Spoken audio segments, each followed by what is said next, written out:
There's a shop on the corner with a sign that glows. Step inside if you dare, where the oddness flows.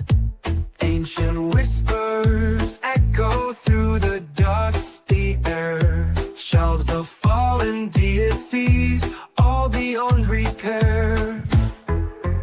Gods and services, musical merchandise. Gods and services, wanna roll the dice.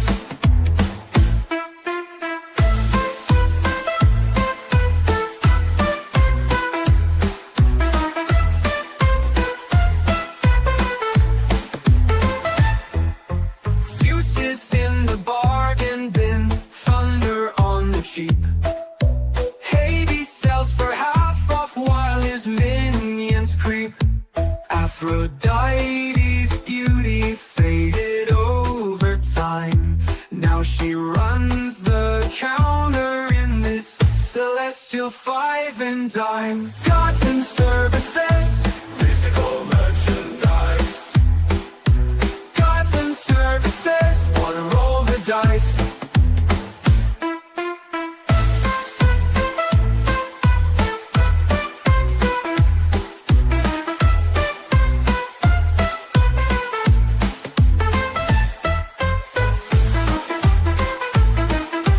Gods and services, wanna roll the dice. Zeus is in the bargain bin, thunder on the cheap. Hades sells for half off while his minions creep. Aphrodite's beauty faded over time. Now she runs the counter in this celestial five and dime. Gods and services, musical merchandise. Gods and services, wanna roll the dice.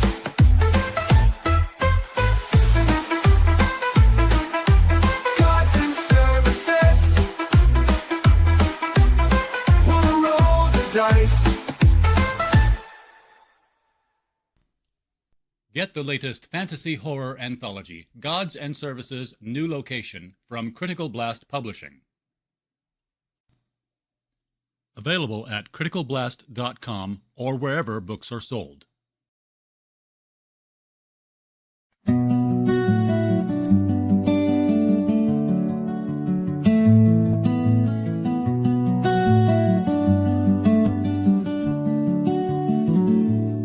Wolverine McAllister, a name carved in the pines, a shadow on the ridges where the frontier aligns. With a rifle on his shoulder and a map in his hand, he roams through the wild, alone, rugged man.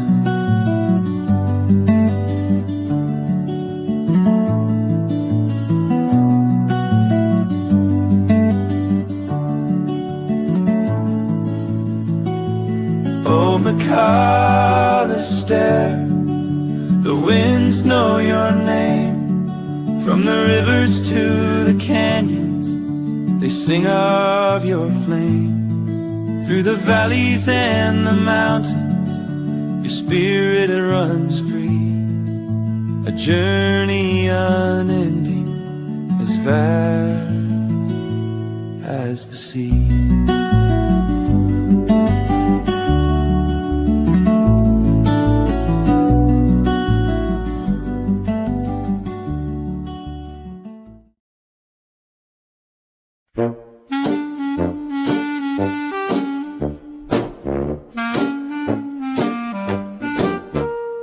The werewolves howling in apartment 3. Vampires have a midnight book club tea. Mummy's jogging with his bandages loose. Frankenstein's charging his phone with the lightning boost. Oh, the neighbors are strange, but they're kinda cool. A ghoul in the pool, zombies breaking the rules. Don't mind the creaks or the occasional roar, 'cause there's more monsters next door. Invisible man keeps stealing my fries. Creature from the lagoons got chlorine in his eyes. Dracula's mirror is cracked, no reflection to see. And the skeletons DJing at the local spree. Spiders in the mailbox, bats in the tree. A haunted house party every night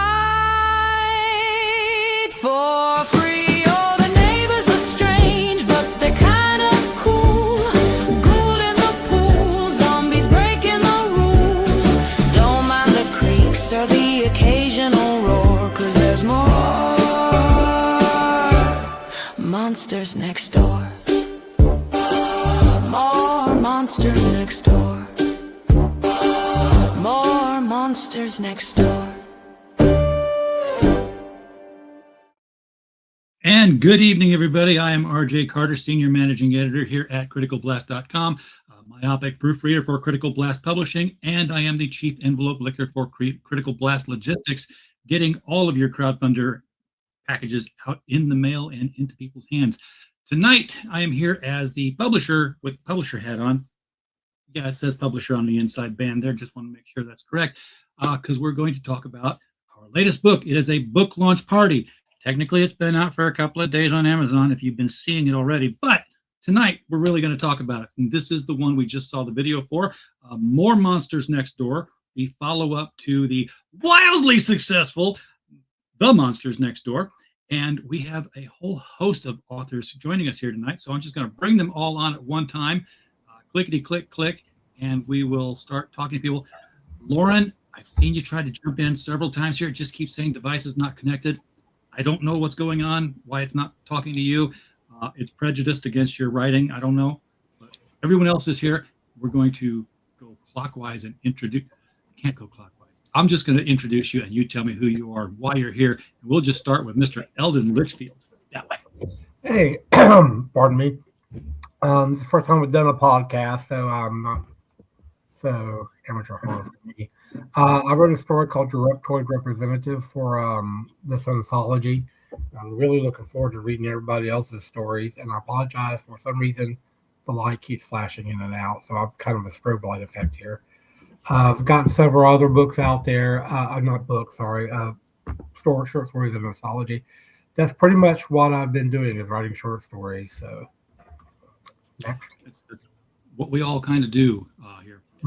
Eric Avedisian. Yes, hello. Yeah, I'm Eric. I wrote a story for this anthology called Let Them Rest. It's about a nursing home for monsters, for elderly monsters. So yeah, I'm by day, I'm a teacher. At night, I'm a writer. I have some books out, a few published books, and some short stories. So I'm really glad to be here, and I'd like to talk about this anthology and to hear what other people have to say about their stories. So thank you. Glad you're here. Deborah Cardillo, you're up. Hi, I'm also just writing short stories right now. I wrote one for this anthology called A Total Witch, which is what happens when a witch moves in next door in the suburbs. And that's exactly what we were trying to get, the vibe we were going for. A lot of people sent in basically any monster story they had sitting in their desk. Say, oh, there's an open call. And I was like, I was really inspired for the first one when Rob Zombie did the Munsters.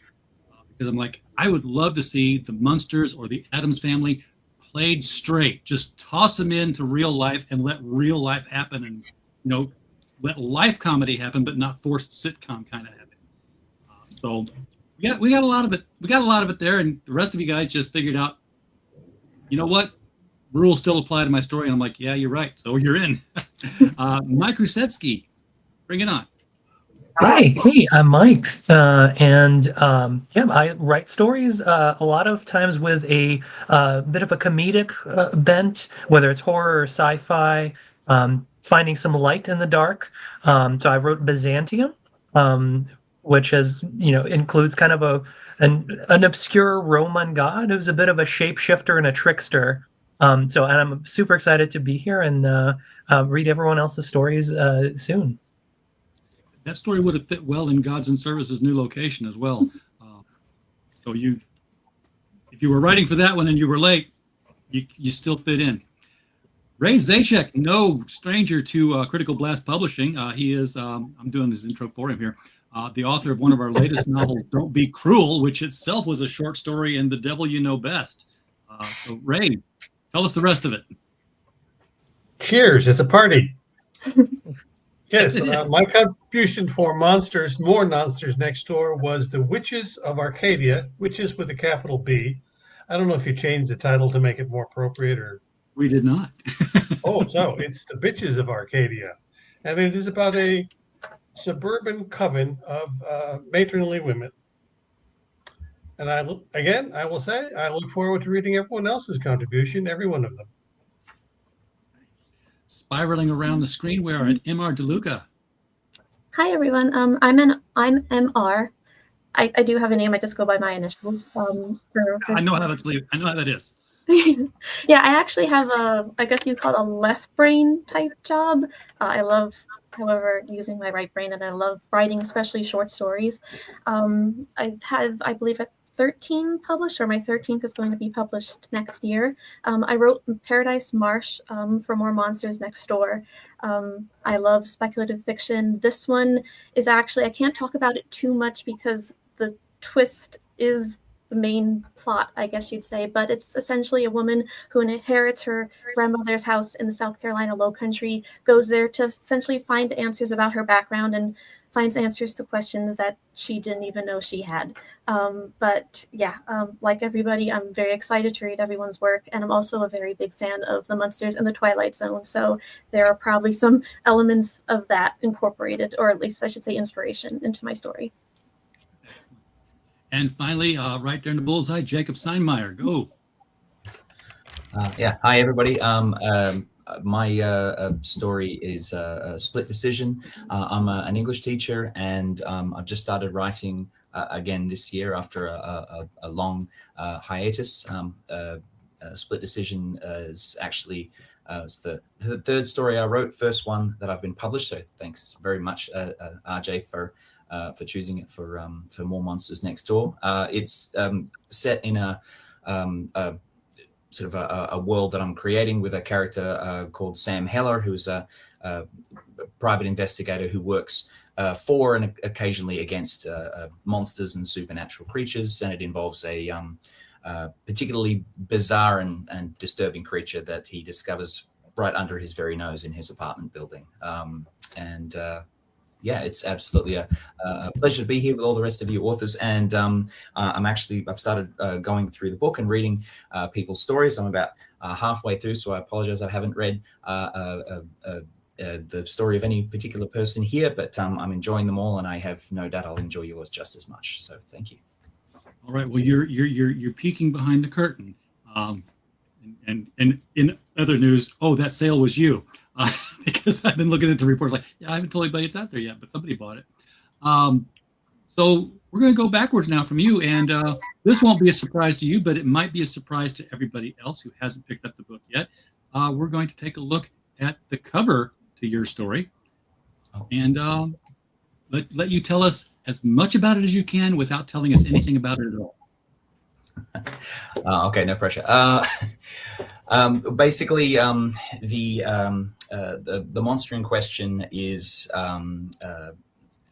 as you can see there, particularly sort of disturbing beast from Filipino folklore called Manananggal, or it's pronounced Manananggal.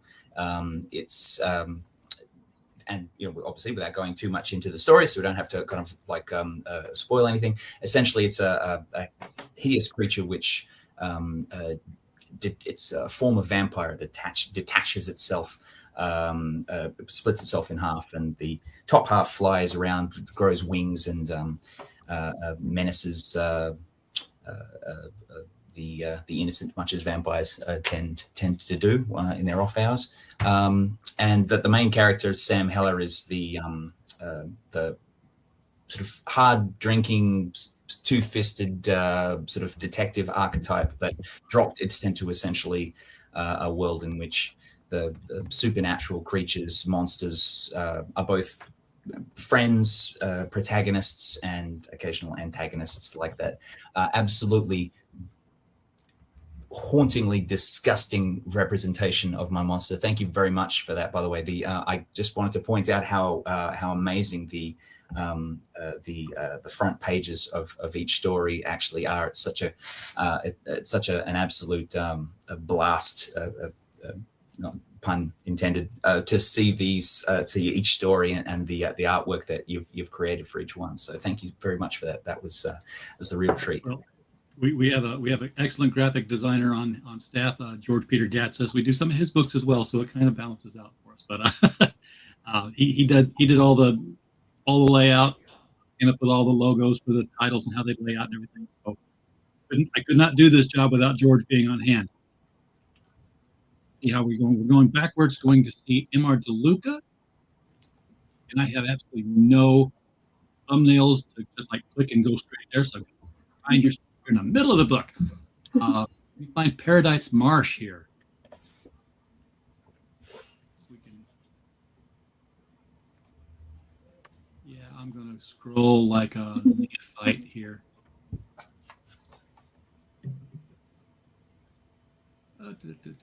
Okay. Nope, gone too far. Let me find a page number. That's what I should have done. You were on page number. I shouldn't have passed it over. It should have been right after Turf War.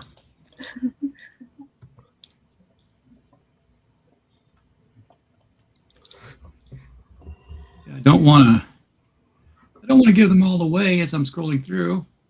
Besides which, I'm scrolling through the whole book, so hey, somebody with a good screen capture could just get the entire thing on ebook right here.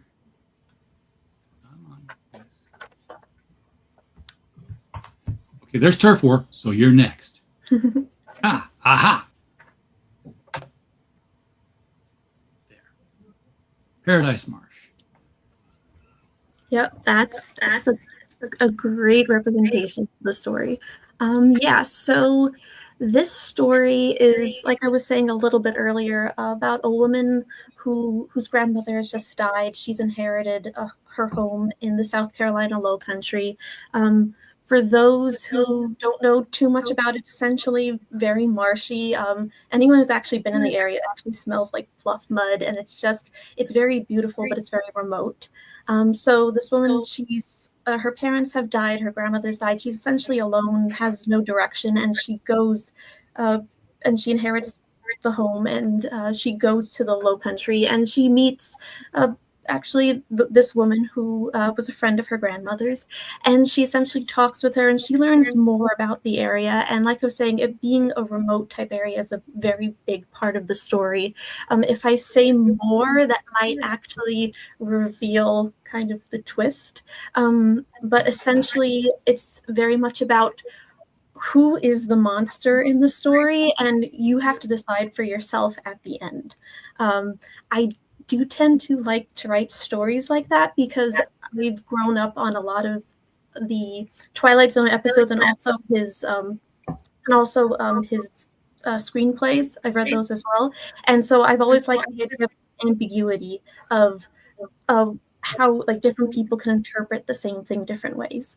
So Delia's past lies in the mud. Yes, that's exactly it. So, and then you have to determine, like I said, who or what in the story is the monster, because there is one, and it's up to you to decide. All right, I'm going to step back out of it. Thank you, MR. And I'm going to scroll back up and find where Ray's story is. I said I was going to look for the page numbers, but guess what? I'm working with the pre-numbered PDF, not the one that was actually uploaded to the printer. So there are no page numbers on the table of contents. It's just XXX. Is there a way to Control F Ray's name? Oh no. Well, yeah, actually, it should do that. I forget I can do that with PDFs because usually PDFs are not happy with me. They're all image on my end. But his was the second story, so easy to find. The Bitches of Oh, Arcadia. The Bitches of Arcadia. Oh, that's an excellent cover. I hadn't seen that before. With the snake and all. Yeah. Arcadia is actually, it's kind of a double entendre because they live on a little leafy suburban street called Arcadia Circle. It's a cul-de-sac, but it's also a reference to the circle of the coven that they are part of. Just insignificant fact, but I thought I'd mention it. Twilight Zone, MR mentioned that. I must confess, I watched far too many Twilight Zone episodes during formative years, and I think it totally twisted me as an adult, at least as an adult writer. That and Alfred Hitchcock Presents, because I always like to write a story that has some kind of a twist at the end, as The Bitches of Arcadia does too.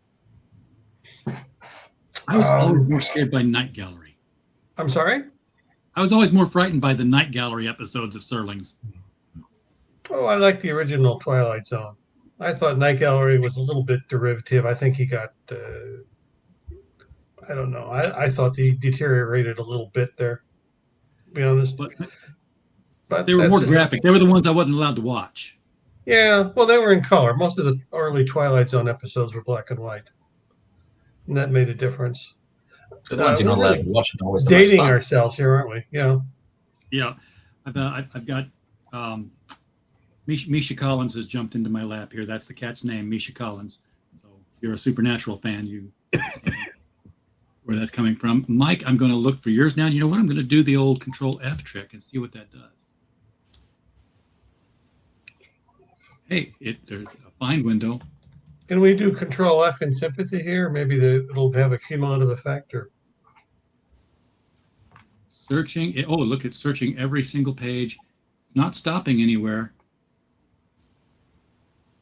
Is it going to give me an index of every time it finds it? No. It did not. Try it again. Might have opened a wormhole. Yeah, we might cross the streams. Okay, here we that go. could be the next anthology, opening the wormhole. You are not off the mark. The next anthology is called Fantastic Voyages, and it is all going to be portal stories. So dig out your rabbit holes, clean out your wardrobes. These are all going to be, I wasn't here a minute ago, but now I am. Portal stories. That's awesome. I Mike's love was that. real hard to find. It's the first story. So I did all that searching, and I could have just gone to the top of the book. Byzantium. Wow. That's good. Oh, I love that art. Wow. Mm. Wow. So, The new so shape yeah. of horror. So, Byzantium is about a young couple who has been kind of struggling trying to find, and they're annoying the hell out of their realtor because they just cannot seem to find the right home for them. So it starts as a bit of a slow burn, and there's some playful dynamics between the two main characters, and then finally they land in this new development that's a community called Byzantium. What sets it apart is it's owned by a kind of a mysterious board of stakeholders that are collectors of historic items. So a lot of the boulders and kind of stonework built in this new development is actually transferred from ancient Greece and Rome and has a lot of historic value to it. So including the weird looking bird bath thing in our main character's backyard. I'm sure that won't come back to haunt them. So this community presents a new place to live. Is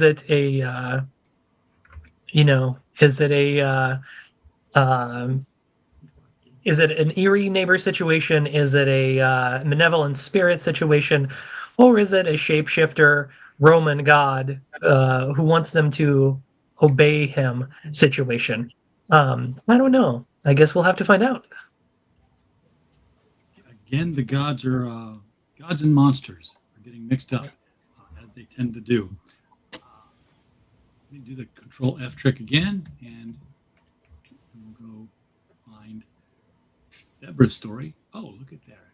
There we go. Deborah's story. No one survives the HOA. A total witch. Yeah, so this is a story from. I wanted to play with the tradition of having the little kid be the point of view for experiencing the supernatural in the spooky house next door. So it's all from the point of a 10-year-old kid. And it's what happens when the witch moves in next door. And who's the worst person? Your kind of weird dad, the witch next door, the head of the HOA. It's hard to say. It's Deborah, wow, it's it's one of those actually, ones where the monster wasn't really the monster wasn't really the monster. It was politics was the monster. Suburban politics. Definitely. We have a newcomer to the group, Damascus Mincemeyer, who also was our frontline editor. Damascus, I've added you. There you are. Hi, everybody. Damascus has read all of these stories. So yes, I have. I'm the gatekeeper, so to speak. Yes, gatekeeper and the key master. He was front line and second line, and sometimes had him go back and be third line. And Damascus, since you jumped in, I know where your story is. It is the last one. Again, right? Because Damascus is again no stranger to the Critical Blast Publishing family. He's been with us since The Devil You Know, the very first of that 3-part anthology, and Right has there. pretty much been here ever since. Yeah, I'm like the bad house guest. I came and I just kind of never left. Exactly. So you bring us to A Night at Wolf's Lake. Oh. So do you want to tell us a little bit about Bruce and Stu and what they do? Well, these characters named Stuart and Bruce, they've been in 5 stories now. They're in their 70s, and it's kind of like grumpy old men, if you might say, if they fought monsters. They're kind of like survival horror stories. They go to a place, they don't expect there's going to be any supernatural shenanigans, but there is. There always turns out to be. And in this one, let's see, in the past they fought vampires, zombies, demons, aliens from an alternate dimension, giant spiders. That was the one in Monsters Next Door. And in this one, they decide to go on a fishing trip to the Michigan wilderness because nothing ever happens on the wilderness. And then they run into a Bigfoot hunter who warns them that there's some hairy creatures running around. And later on, they meet a girl who escaped from the neighboring cabin and has told them that a hairy creature has broke into the cabin and killed one of her friends, and they trapped it in the pantry. And Stuart and Bruce go up there to try to see if they can help anyone. But the monster may not be exactly what they think it is. I was explaining to my wife how your characters have been in different stories that we've done, and in other books too, where we don't have the monopoly on Damascus. Right. And I had always said, hey, this is like grumpy old men doing Ghostbusters, and her take on it to where she got a little bit better was we said, this is Sam and Dean Winchester in their retirement. Oh God, I love it. I love that. If they made it that far. So yeah, if they made it that far, that would be Sam and Dean in retirement. Okay, since you've jumped in on us, kind of screwed up the tracking. So I'm going to go up. I'm sorry. I think Eric, we were coming up with you. So let me find your story. Sorry, Nisha, I gotta type now. Took me right to it. Let them rest. Old monsters never die, or do they? Yeah. I like that. Yeah, I like the art. It captures the moment, the real tender moment between the the nurse and the monster. This story is about Lashley's home for geriatric monsters. And it's told from the viewpoint of Mary Beth, who's a nurse that the monsters call Mother. And it's about Mary Beth's interaction with an elderly monster named Larry, or, you know, as he's known in the outside world as the hulking horror, but his real name is Larry. And so, you know, they take him in, and you meet the other residents of the home, and she just talks about how, you know, Lashley's is there to protect the monsters from the outside world, even though the outside world doesn't like the place. I wrote this story when I got the call. I got this prompt to do stories for More Monsters Next Door, and I wanted to write a story for this anthology. So I was working on it, and my wife used to work at a nursing home. So I kind of used her for some information in the story, like how do nursing homes run? What are some of the things you used to do with the residents? And I got done. I was working on it at StokerCon this year. So I was sitting in the lobby of the hotel, like writing the story, working on it, thinking of ways that, you know, Larry can express his humanity, even though he's a monster, to express his humanity and frailty of getting older, and you know, sharing a little bit of his past with Mary Beth, or Mother. And so that just came together really better than I expected it to be. And I really think that it's one of the best stories I've written. So I hope people like it, and I hope people take away something from it. So I'm really glad to be here. So thank you. Well, I hope other people find it to be the best story you've written too, because I'd love to start winning some awards for this work we do. But that's not why we do it, is it? I love that concept. That was a really good story. It was. I lost my search. Kanisha, get down. Thank you, buddy. It's not that I lost my search. My entire PDF just locked up. There we go. Now I should be able to search. No, I can't. All right. Let's find out. Let's find out where Eldon's story is hiding. And I had a lot of fun directing this cover, by the way. I'm really liking these covers. Mm-hmm.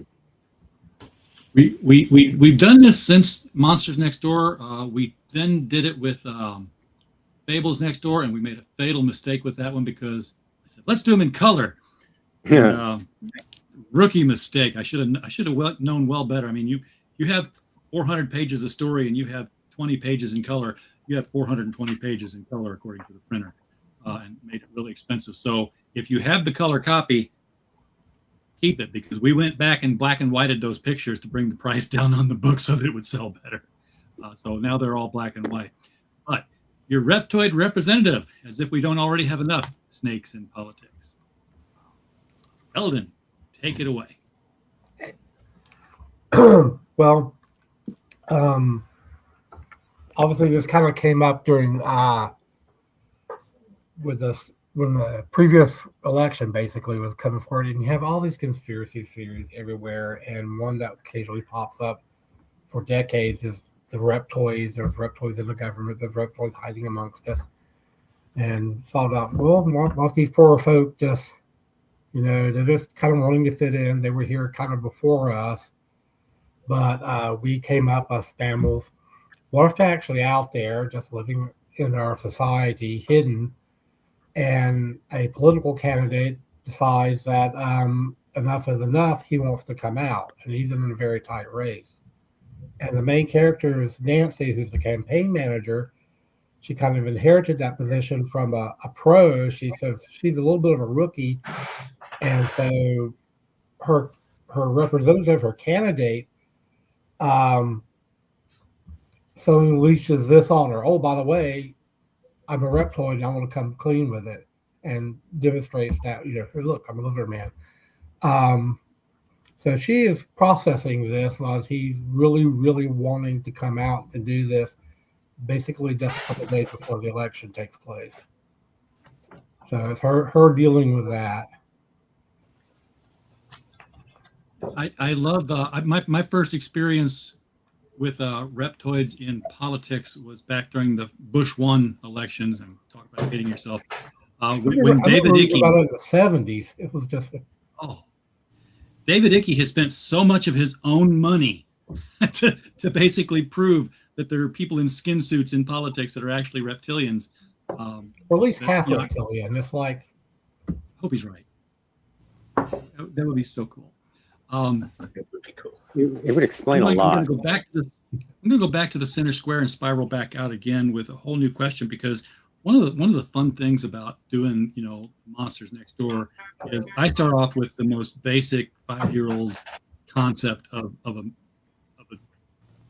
anthology, big word, hard to get out, and I'm like, yeah, vampires and Frankensteins and werewolves, oh yeah, and you people find these creatures that no one knows, and I'm like, Google, wow, that's a real monster. Okay, then, yeah, it counts.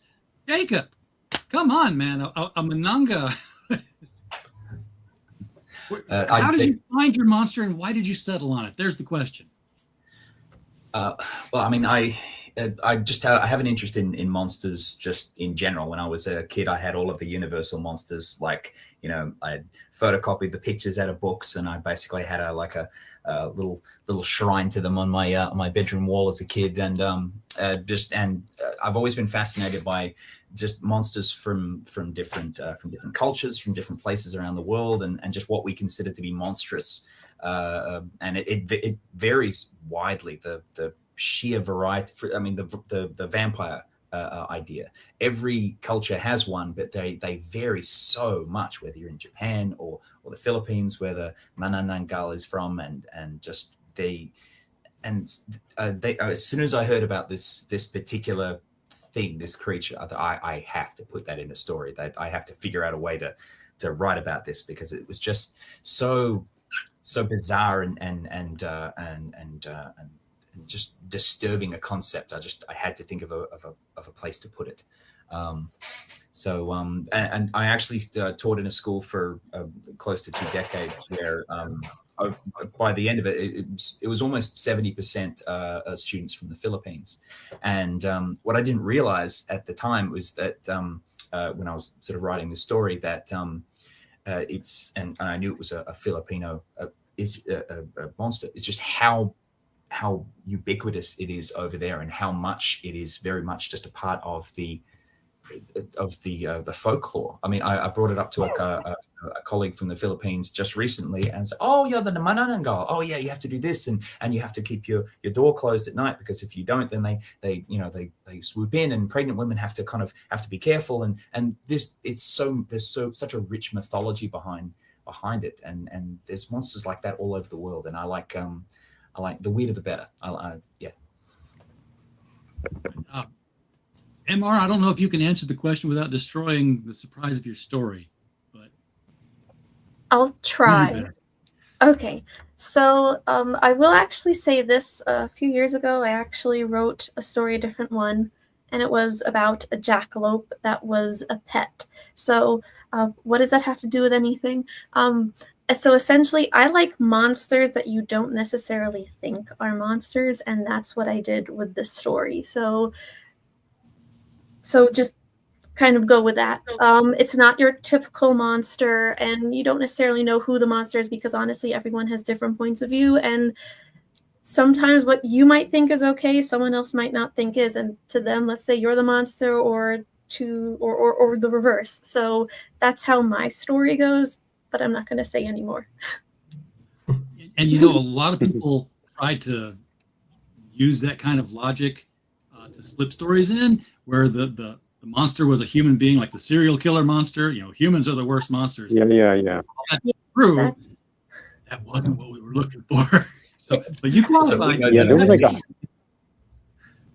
was like a whole subset. I remember when I was reading through those, I would put them in these different groupings. And there was like a whole subset of stories we received that are like, humans are the monsters, or serial killers are the monsters kind of thing. And I'd be like, nope, this is one of those.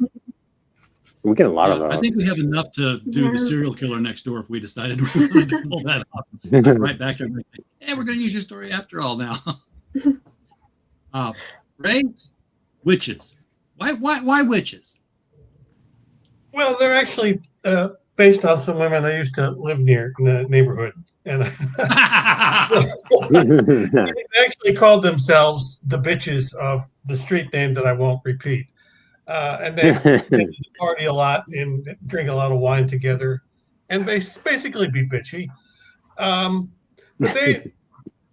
the monster in my story is the ostensible succubus that moves into their neighborhood and isn't part of their circle. And the witches want to get rid of her because she's poaching on their turf. And that's the gist of the story. And the succubus just came up with, she's based on a real character. There's a character's name Isabella, and she's based on a woman I once knew under circumstances I'd rather not go into on a public forum. Okay, there's a story. Yeah, it is a story, but it's not. It's one that will only get me into trouble, and I would rather not relate, if that's okay. All right, Mike. Greek demigods. Without naming the god in question, because we don't want to spoil, surprises. That's less of a leap for me than the Mononganal, which I'm sure I'm not saying right, but it's still a different approach to taking a monster. What led you down that path? I really enjoy kind of bringing the otherworldly into the mundane in my stories, so a lot of the stories based on my and my wife's journey on trying to find our first house. And I just thought about, throughout writing this, as all the things that can go wrong with your new house, which you just invested so much life and heart into, and what's the worst thing can go wrong? I mean, you could be next to an annoying neighbor. You could be, I don't know, porch pirates stealing your packages. I don't know what else, how do you turn on that? And I thought of, what would be the worst thing is like kind of like this malevolent presence that traps you in your own, what you thought was your own dream home. And there's no way out except for maybe a loophole that you could exploit if you knew exactly how to do it. But of course you wouldn't know how. So I kind of reverse engineered what kind of shape-shifting or otherworldly creature that wouldn't just be a growling thing, a goblin that's just trying to tear you up, but have some intelligence and have some kind of trickster mentality, like a sphinx that's trying to oh, you didn't get my puzzle. You didn't figure out the mystery, so you lose your soul or something. So I wanted that kind of vibe. And I'd never, my Google search returned some interesting results that I'm like, wow, this is going in, because I think this is exactly what I was looking for. I want a world where porch pirates actually drive like a Winnebago made out with a 3-mast schooner and actually go "arr" and everything as they take off out of your neighborhood. I don't know why that image just jumped in my head when you said that. I was like, yeah, that'd be cool. I'd actually leave boxes out for them. Damascus, I think your wolf creature, you almost had to pick it because you haven't used one of those yet. You've had so many, but why now? Why this one? Well, I thought it would fit. I thought it would fit well with the out in the wilderness theme. Originally, I had an idea where Stu and Bruce win a contest, like on a game show or something, and end up going to Europe, because that's more kind of like werewolfy. But I had a separate idea where they go camping, and I was like, well, what if I put those two together?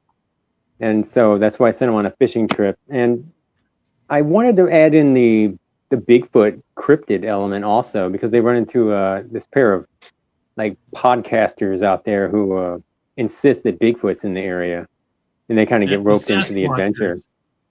Yes, the Sasquatchers. That's right. That was hilarious. Sasquatchers are always on the hunt. But I've always been fascinated by cryptids, so I put that element in there, and it's kind of like a bait and switch. I try to lead the audience to believe throughout most of the story that it's Bigfoot, but it is most definitely a werewolf story in the end. But I love classic monsters, just like you do. I love the different variations you can do on them. You can use them as metaphors for other things. So, but yeah, also because Stuart and Bruce have faced everything else, so that was eventually going to pop up. They're going to eventually quit taking each other's calls because they can't go anywhere without strange stuff happening to them. I've got half of one written when they're in Mexico, and they're going to end up fighting the Aztec death god. And I've got another idea where it would be Stuart and his wife and Bruce and like his girlfriend end up like winning a trip on like a cruise somewhere, and it would be like some sort of like weird Cthulhu deep creature would like attack the ship. I think it'd be kind of funny. You know, they're like sitcoms. As all of our short story writers do, you retain the rights to the IP on that. But if you ever want to have the collected adventures of Stu and Bruce, bring it on. Yes. Be happy to make something like that happen. I've got 5 so far, so if I get up to like maybe 7, 8, 9, 10, definitely, that would be awesome. I love that. Yeah, just put them in whatever you think is the sequence of events, and we'll take it from there. Mm-hmm. Deborah, not that witches are just too prosaic for us, but they're still the choice was still made to use them. Why? What drew you to the witches for your story? You know, I wanted to do something where it was a very old-fashioned kind of witch. I mean, the kind of witch that would cackle over a cauldron, not, you know, the kind of witch who calls upon mystic spirits or something. And my vision was one where, you know, how would a witch possibly deal with the HOA? Because she's never going to live up to the standards. She's got a decrepit house. She's got stuff bubbling in cauldrons. She's got, you know, creatures lurking around the yard. She's going to get into trouble constantly. So that's sort of a battle between a witch got a witch and the HOA is going to be the HOA. You can't. I love the gingerbread shutters up there. We can only be black or white, and they have to be vinyl. Exactly. I love the sweetness of that story. Thank you. I love how sweet that story was. Yeah, I really wanted it to be a sort of juxtaposition of who you think a witch should be and who the witch really turns out to be. And so it needed a kind edge at the end. Eric, your monster kind of hard to classify. I mean, it was clearly a monster, but I wasn't sure whether it was like an ogre or troll, like a bridge troll. Yeah. What was the hulking horror? He kind of was this generic kind of monster, right? With the fangs and the claws and the fur. And I just took all those elements and I just lumped it into one, you know, horrible, massive, nightmarish thing. You know, but there are other monsters at the nursing home. They have vampires and werewolves and more classical kind of monsters like that too, all living together. What was it challenging to make basically your own monster? You Frankensteined this thing. Yeah, pretty much. I pieced them all together based on, like, you know, things that are just would be terrible to look at, right? Like a monstrosity to look at, this hideous ogre-like creature, but old and, you know, troubled with his past, and, you know, can't remember certain things and grieves for the death of his wife and things like that. So there's a sympathetic part to him that the reader will eventually find as the story goes on. But as far as that, I just wanted to use some kind of generic piece together my own monster, like build a bear but build a monster kind of thing. So yeah. Well, we know where he ends up. I'd love to see stories of how he became who he was, or things that he did in his life that made him be perceived as a monster. Mhm. Maybe he was truly a monster. Maybe he was just the shunned ugly thing. Mhm. There's a lot of story that can be filled in there in other places. Eldon, you kind of told us why you picked the Reptoids. Did you want to flesh that out any more, or? God, I was trying to remember. There, I was actually I sometimes go on tangents when I do research, and I remember when writing this one, I just went on this big branch of like looking up reptoids in different parts of mythology and history and all like that. And a lot of earlier, like in I think it's a little bit in Lovecraft, in Robert E. Howard, and a lot of his stories had the snake people or reptile type people, and that's just been in a lot of like early fantasy that the snake people or something like that. And I just thought it was kind of interesting because on our own planet, we primates are just kind of new folk. There's millions of years for chances of other civilizations, other creatures to kind of pop up, reach a peak, and then just because we haven't found their living quarters or whatever they might have had for that, no, they're still here. So that was kind of it. A lot of these reptoid people just kind of survived and just kind of hid out like there was a disease or something that kind of depleted their population. They found a way to survive hidden amongst these apes that are building things now out of stone and stuff, and just decided, well, we'll just squeeze in. And just after a while, over the centuries of that, just getting tired of it and just want to be themselves, want to be out. Well, we're going to go one more time around here and ask everybody what's next. What do you have in the pipelines, whether it's been accepted or you're working on a story that you are hoping to be accepted somewhere, maybe working on a bigger project like a novel. But before that, I want to remind people, if you're watching this on YouTube, we are talking about More Monsters Next Door, our anthology that is the follow-up to The Monsters Next Door. Don't have to read one before the other, but if you buy them together, we'd really love you. The link for it is below in the descriptions on YouTube. If you're watching on the Roku network with Madness TV, then you're just going to have to go to Amazon and search for it, or Barnes & Noble, or Walmart, wherever you like to buy your books. It is available in paperback, and it is available as an EPUB. We have been cranking out the EPUBs like mad the past 2 weeks, Damascus. We have cracked the code on that one now. So our EPUB market has blown out. Apple Books is selling the stuff. We've got it. All the bases are now covered.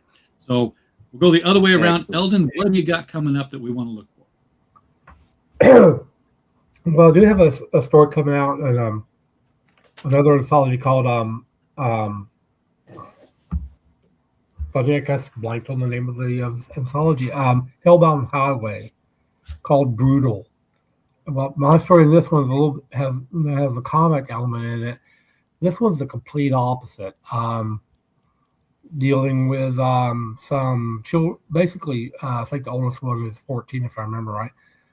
On a search for their father, who has killed their mother, and he is revisiting all the places they've been to as when they were doing road trips, and leaving little parts of her, and they have a plan to put her back together and find her and bring justice and take dad to serve justice to their father and all like that. So they're tracking him down by tracing all these different places they've gone to and finding pieces of their mother so they get put back together. So like I said, a little bit opposite of the comedy of the story in this anthology. So it's called Brutal for a reason. So it's a little bit more, I It's not gory, but there's lots of bloody bits. That was Hellbound Highway, you said? Yeah. Okay, we'll have to look. Right now, I'm blanking. I'm pretty sure that's it. I feel a little embarrassed. I forgot what the name of the. I'm pretty sure it's Hellbound Highway. Eric? So the fourth and final novel in the Martyr's Vow series, The Book of Wine and Sorrow, is just out. It's been released. It's like a horror adventure thriller. This time, it's about the Martyr's Vow follows a character named Armin Tarkanian, who is a embalmer who can see ghosts and communicate with ghosts and spirits, and he can find out how people died based on what the ghosts show him. And so the fourth and final book, The Book of Wine and Sorrow, takes place in Armenia, where he and his wife go for their honeymoon, and they're kidnapped by this oligarch and forced to find this ancient relic. And along the way, there's adventure and mayhem and all that other stuff, all that other bad stuff. So that has been released.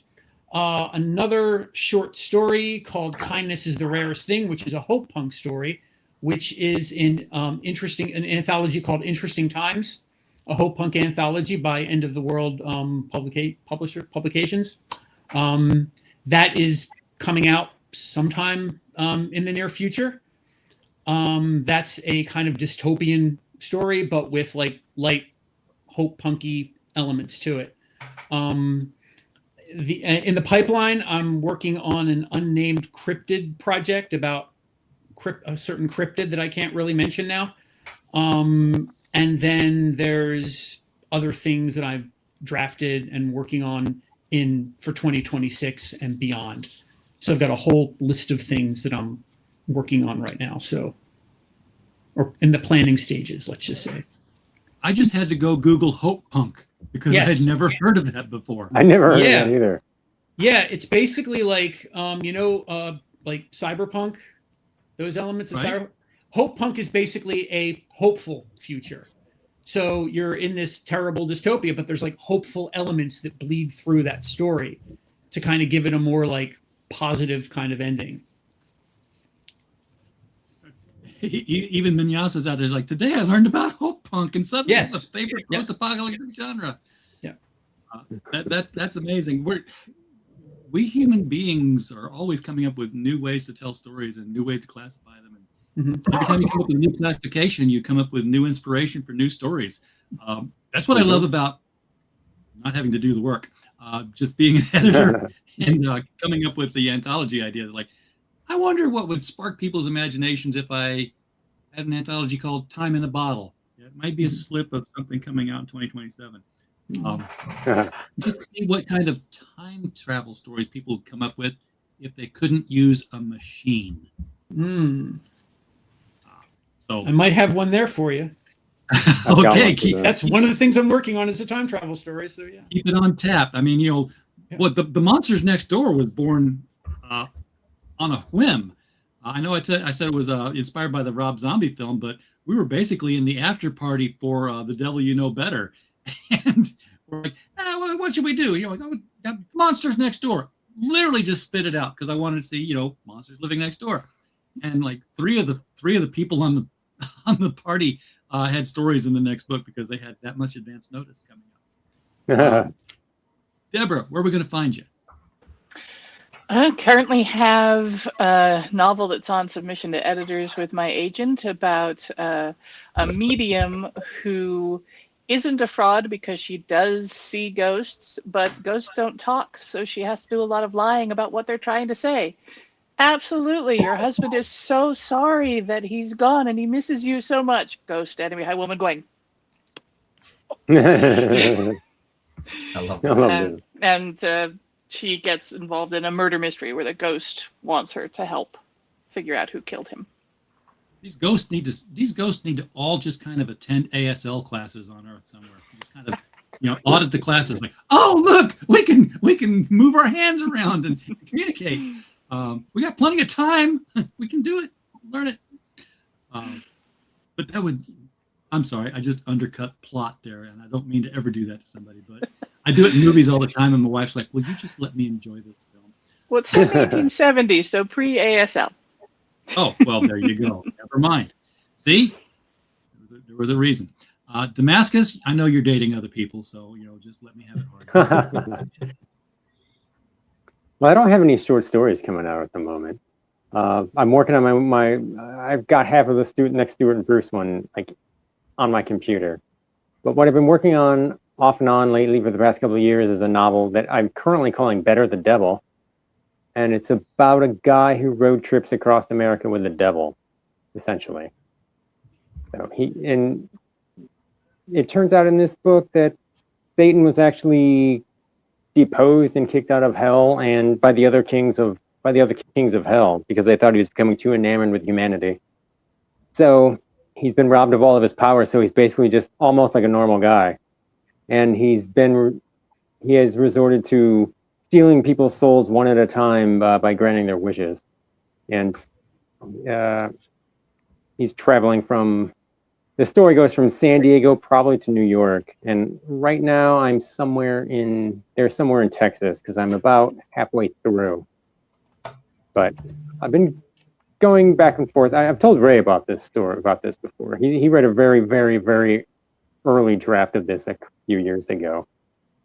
But I've been struggling with this one off and on for the past few years. But hopefully next year I might be able to get it finished.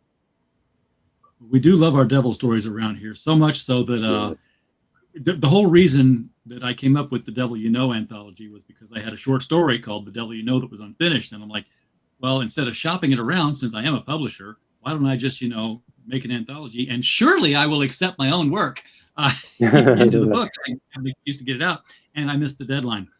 But the cover art that we got for it was so fantastic. It was just like this fist in flames holding a contract. And I'm like, save that art because right there. I wish I had mine on tap in front of me here, but I said, save that art because you know what? After The Devil You Know, we're going to do The Devil You Know Better with two fingers up. And I missed the deadline on that one too. So we did The Devil You Know Best because I'm like, of course. There's the second one. There's the two. Yeah, like that. So I'm like, I got in the third book. The editing gods smiled upon me, and I made the deadline. Got my last story in the last book. 3 fingers right up there. Like, we're done. We killed this puppy. And then Damascus emails me a couple of months ago. He's like, I've been toying with the idea of what about The Devil You Know Forever? Yeah. and it took me back to my first email communication with Damascus. When he got his story into The Devil You Know by sending it to me basically at 11:25 p.m. on the last day of the thing. And I'd already had everything lined out, and I just read it. I replied back, damn it, Damascus. Didn't know him from Adam. And that was my introduction to him. I'm supposed to be resting up, and here you go giving me a story that I just can't turn down. And he's been with us ever since. So yeah, The Devil You Know Forever is probably going to be a thing. Won't follow that cover pattern because he'll just going to drop that contract if he holds up 4 fingers. Mike, where are we going to find you in the next bookshelf? Yeah, I have a story out for the last couple of weeks in the latest in the winter issue of Tales from the Cross Timbers.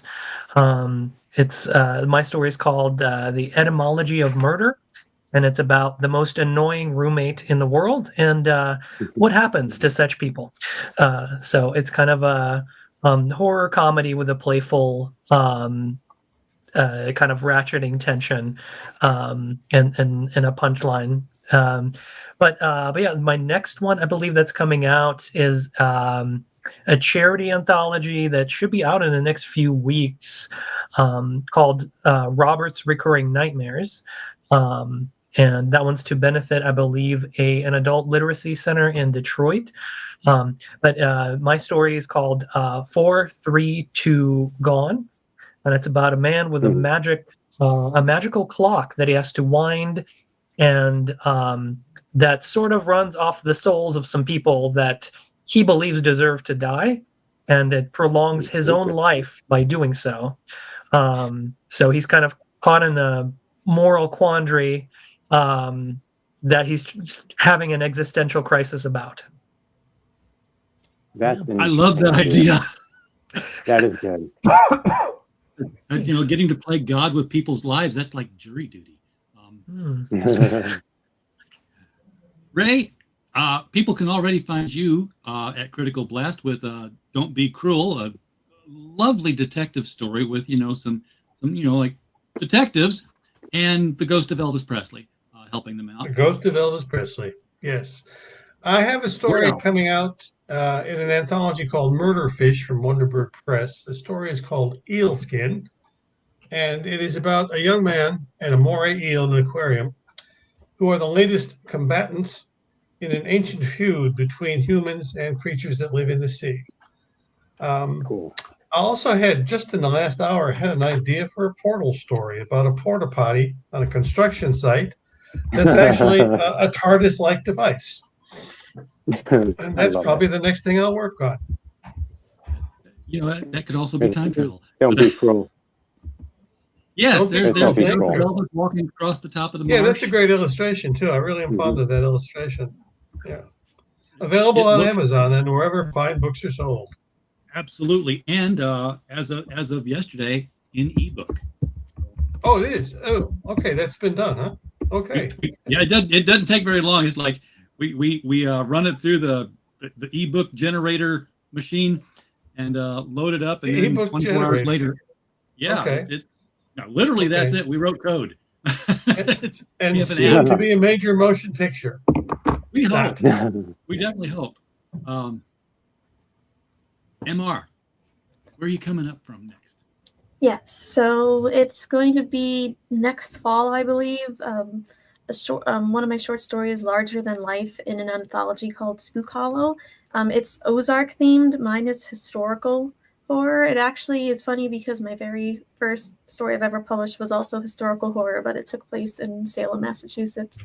I'll let everyone guess about what that one was about. But Larger Than Life is essentially a small town in the Ozarks, and there is a monster that's running around and killing animals and everything, and people are disappearing, and people are essentially, there are superstitious people and there are not superstitious people, and it kind of splits the town because no one can really find out what exactly it is. No one can see it. They just know that it is something large and very dangerous.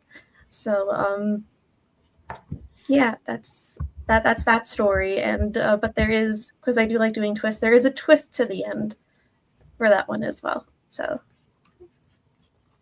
yeah. And well, what's the title on that one again? Larger Than Life. Larger Than Life. So we will be looking for that one. Thank you. In our to read lists. My TBR list is bigger than my house. Jacob, we'll end with you. Where are we going to find your next work? First of all, thanks to everybody, because I now have 3 pages of holiday reading. I'm a teacher. I'm on vacation, so thank you very much. I will not have to hunt around for anything good to read because I'm going to look for all of the old stuff. I only started writing again at the beginning of the year, but one of the first things I wrote was a novella called Grave Matter, which established the character of Sam Heller, the one who's basically been in pretty much all of the stories I've written this year. I've got 3 Sam Heller stories coming out. There's Grave Matter, which is going to be in the 100th and final print edition of Andromeda Spaceways magazine, which is they're shutting down with the 100th issue, and I just got in just under the wire on that one. So that's going to be featured in the anthology. In their final magazine. Got another Sam Heller story coming up in January from Dragon Soul Press in their Fire and Ash dragon themed anthology, and of course the Split Decision, which is out now. And thanks very much, RJ, by the way, for the ebook, sort of switching to ebooks, because that's how I've been able to read so many of your wonderful stories, and also got to see mine, which was very cool. Thank you for Yes. picking that. I'm in Australia, so the books it takes a little bit longer for them to get over here. So this was great. I was able to start reading everybody's stories pretty much as soon as it Perfect. came. Sounds like you're in line to have a anthology of your own of all the Nick Heller stuff coming up here. Well, fingers crossed. And I did find it was interesting that you had an investigator story because Paul Burrell, who's not with us tonight, but is one of our regulars, also has been doing detective fiction in a lot of our books with the Nick Victory Chronicles. And I'll just show his cover here for the heck of it. If I can figure out how to share the screen again, because there we go. Share screen. Pop me up a window. There's my window. There's the window I want. And then I actually have to add it to the stage. The Nick Victory Chronicles, this is part 7. His numbering is all over the place. They're not sequential. We've done part 9. We've done part 6. He just, whatever he feels like putting on there, as long as he didn't repeat, in which, in this case, Nick is going after an invisible man, and he's got his usual sidekick, his usual Raymond Chandler-esque tone from The Office. So when we had another detective, I'm like, yes, we'll balance the book out with two noir detectives on this one. I was not concerned about being repetitive at all in this one. Well, look forward to reading that one. Guys, that's it. Yeah, his stories are really good. I appreciate y'all coming out for this. Watch the mailboxes starting in January. In fact, I'm probably going to email you all again individually, asking all the same questions I've said before. It's like, and it'll be the same. Okay, where do I send this paper check? Oh, you wanted PayPal. Okay, well then let's do PayPal. Or you wanted Zelle. Okay. I'm sorry. I can't keep it all straight sometimes. I didn't have a spreadsheet this time around like I normally do. So I don't want to keep your PayPal information. I know it's just an email address, but I work banks in my day job. So I'm like, any banking information, you don't keep that around at all. It's ingrained in me. But I will reach out to you all and find your addresses and find out how you wish to be paid, whether it's, paper check, PayPal, electronically, or you just want more books. We have people who are just like, you know what, just take what you'd pay me and give it to me in extra books. I'm all for that. It costs me the same either way, really. So again, thank you everybody for coming out tonight. I am going to close the stream down, and we're appreciative for the Madness for having us on, and allowing us to not only right. Yeah, we're not nice just on YouTube everyone. now. Yeah, this is great. I've been BCCing you all. I mean, if you want me to do one big email where you're all CC'd together so you know how to reach out and network with each other, I'm all for that. I just don't like to, assume that, we're a reclusive authory bunch. We do like our privacy. So if you want to join a little newsletter, just say, hey, RJ, here's my address, and I'll make a group email for the people who are on here and say, here, go talk amongst yourselves. 100%. With that, I'm going to hit the end stream button, and we will say goodbye to all our Roku fans out there. Good night, everybody. If you missed the live viewing of any Madness Entertainment Group production, you can find all our content on Roku or as a member of this channel. We'll see you next time on the Madness Entertainment Group.